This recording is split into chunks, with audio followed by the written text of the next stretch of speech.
मुनाफाखोरों ने बेहिसी को आखिरी हदों तक पहुंचा दिया है। गरीब मरीजों का सांस लेना भी मुश्किल बना दिया गया है। मुनाफाखोरों ने इंसानी सांसों को भी नहीं छोड़ा। मुनाफाखोर इंसानी सांसों के भी सौदागर बन गए। इसी पर बात करेंगे। हमारे नुमाइंदे इरफान मूसा जई हमारे साथ मौजूद हैं। इरफान, बताइएगा, जब इंसानियत दिखाने का वक्त आता है, कौम बनकर मुत्तहिद होने का वक्त आता है, उसी वक्त हम एक कौम के तौर पर दिखाई नहीं देते हैं। इस हवाले से क्या डिटेल्स हैं आपके पास? ऑक्सीजन सिलेंडर की कीमतों में कितना इजाफा किया गया?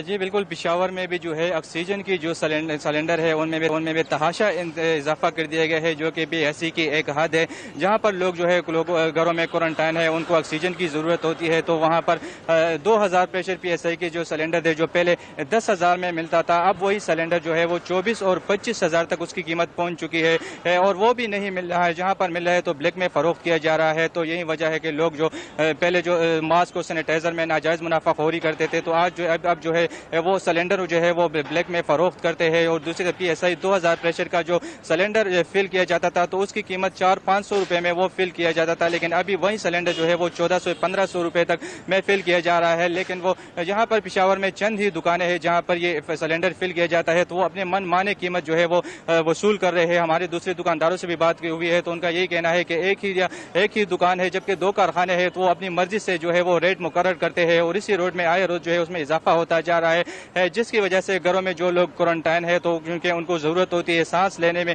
तो दुश्वारी के लिए वो लोग सिलेंडर खरीदते हैं, तो बाजार में उनको नहीं मिल रहा है। तो इसी वजह से जो मुतलका इदारे हैं, जिले इंतजामिया या हेल्थ केयर कमीशन वाले हैं, तो हमें बिल्कुल कहीं पर भी नजर नहीं आ रहा है। बिल्कुल वो इनके खिलाफ किसी किस्म की कार्रवाई नहीं कर रहे हैं। नाजायज मुनाफाखोरी जो है वो बिल्कुल आखिरी हद तक पहुंच रही है। लेकिन हमारी जो हुकूमत है, जो मुतलका इदारे हैं, वो उन्होंने बिल्कुल इस पर खामोशी इख्तियार की हुई है। दूसरी जानिब जो है उनकी बेहसी जो है वो बिल्कुल लोगों की सांसें जो है वो खरीदना चाहते हैं, उनको सांस लेने में मुश्किलात होती है, तो इसी वजह से वो ऑक्सीजन का इस्तेमाल करते हैं। तो हम देख रहे हैं कि उसकी कीमतें भी काफी बढ़ा दी गई है। अच्छा, इरफान मूसा सही हमारे साथ रहिएगा। हमें यहाँ पर ज्वाइन किया है मारूफ अदाकार फखर आलम साहब ने। फखर आलम साहब, बहुत शुक्रिया आपके वक्त का। आपने निजी अस्पताल की जानिब 17 लाख रुपए के बिल वसूल करने का मामला भी उठाया था। अब मुनाफाखोरों ने ऑक्सीजन के निरखों में इजाफा करके गरीबों की मुश्किलात में मजीद इजाफा कर दिया है। कहा जाता है कि सांस मुफ्त है, लेकिन यहां तो सांस पर भी पहरे भी लगा दिए गए और उसकी कीमत भी मुकर्रर कर दी गई, और इंतहाई महंगे दामों में। क्या कहेंगे आप इस पर, और किस तरह से तहरीक चलाई जा सकती है? पहली बात तो मुझे बताएं कि इस पे कुछ कहने की बात है कोई? ये हम सब के लिए शर्मिंदगी का मुकाम नहीं है?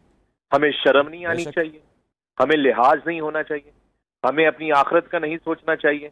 हम क्या ये सब भूल गए हैं कि हम सब ने मरना है, हम सब ने कब्र में उतरना है? इतने बगैरत हो गए हैं हम लोग, इतने जलील और घटिया हो गए हैं हम लोग। मैं क्या कह सकता हूँ? आप लोग मुझे फोन करते हैं, मेरा और ब्लड प्रेशर ऊपर चढ़ जाता है।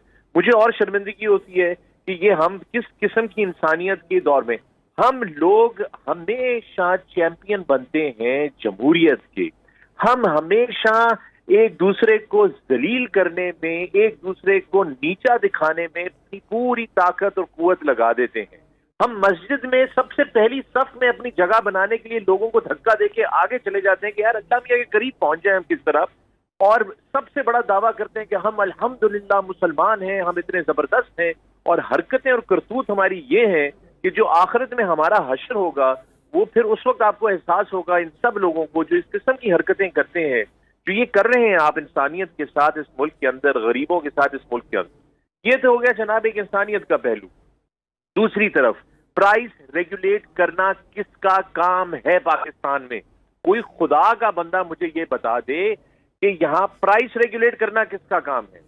हम लोगों को, आप लोगों ने बेसिकली एक ट्रक की बत्ती के पीछे लगाया हुआ है। कभी कोई हमारा मुंह कर देता है, वो जी 18वीं तरमीम है, ये तो अब उनका मसला है, उनसे सुबह से जाके पूछे। कभी वो कहता है जी वो तो हमें जो है वफाक ने पैसे नहीं दिए तो हम तो कुछ कर नहीं सकते। अल्लाह रसूल का वास्ता है, आप सबको खुदा का वास्ता है, ये जो सर्कस लगाई हुई है, ये जो मजाक आप लोग कर रहे हैं कौम के साथ, इसको खत्म कीजिए और संजीदगी से अपनी अपनी जिम्मेदारियां निभाइए। किसका ये सिर्फ एक सवाल बनता है, ये किसकी रिस्पॉन्सिबिलिटी है कि मुल्क में प्राइस रेगुलेट हो चीजों की? किसका काम है? मुझे बता दें आप, आज आप बता दें, 92 हैं आप लोग, बताएं, आपको तो पता होना चाहिए। आप लोग तो मीडिया हैं, आप भी तो जानते एक हैं, समूह है हम भी हमारी जानते हैं सोसाइटी कि में, हमारे हुकूमत मुआशरे वक्त की ही पॉलिसी है और हुकूमत वक्त को ही इसको कंट्रोल करना चाहिए। आप इन्फ्लुएंसर हैं। क्यों नहीं कर रहे? फिर क्यों नहीं कर रहे? फिर अगला सवाल ये कि क्यों नहीं कर रहे? क्या चीज रोक रही है आपको? क्या चीज रोक रही है आपको इसको रेगुलेट करने से? मुझे सिर्फ इस चीज को आप मैं कोई सियासी बात नहीं करता, मुझे कोई सियासी नजरिए से कोई वो इतना वो नहीं, मुझे सिर्फ मेरा एक नजरिया है। पाकिस्तान के बारे में जब जमहूरियत की आप बात करते हैं तो जमहूरियत किसकी होती है?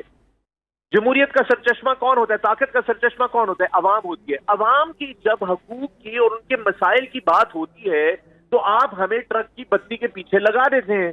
इसका सिंपल जवाब मुझे ये दे दीजिए कि प्राइस रेगुलेट करना किसकी जिम्मेदारी है? बता दें आप लोग आज। और जो लोग टेलीविजन पे देख रहे हैं, आप लोग भी अपने गिरबान में झांक कर देखें और अपने आप से पूछें कि यार वाकई में ये प्राइस रेगुलेशन काम किसका है? हम लोग यहाँ सारे बैठे हुए हैं और हम लोग सब गुस्से में हैं, नाराज हैं। आधे लोगों को ये फिक्र लगी है कि मेरे घर में एक बुजुर्ग बीमार हो गया, मुझे उसके लिए ऑक्सीजन का बंदोबस्त अगर करना पड़ गया तो मैं तो ये अफोर्ड ही नहीं कर सकता। आप लोग ये सवाल जरूर पूछें, भूल जाएं कि किसकी हुकूमत है, किसकी नहीं है, कौन सी सियासी जमात है, नहीं है। सवाल ये पूछें कि प्राइस रेगुलेट करना किसका काम है और वो जिन्होंने रेगुलेट करनी है वो किधर है? जवाब दे दें आप मुझे, किधर है भाई वो जिन्होंने रेगुलेट करना है? बिल्कुल ये सवाल होगा और होता रहेगा। पहले आटे का स्कैंडल का मामला आएगा, चीनी के स्कैंडल का मामला आया, फिर पेट्रोल बहरान और अब सांस लेना भी महंगा हो गया है। फखर आलम साहब हमारे साथ मौजूद थे। अहम सवाल था बेशक कि हुकूमत वक्त का काम है और उसे होश के नाखून लेने चाहिए, ऑक्सीजन सिलेंडर्स को सस्ता करना चाहिए, इंसानी सांसों को सस्ता करना चाहिए।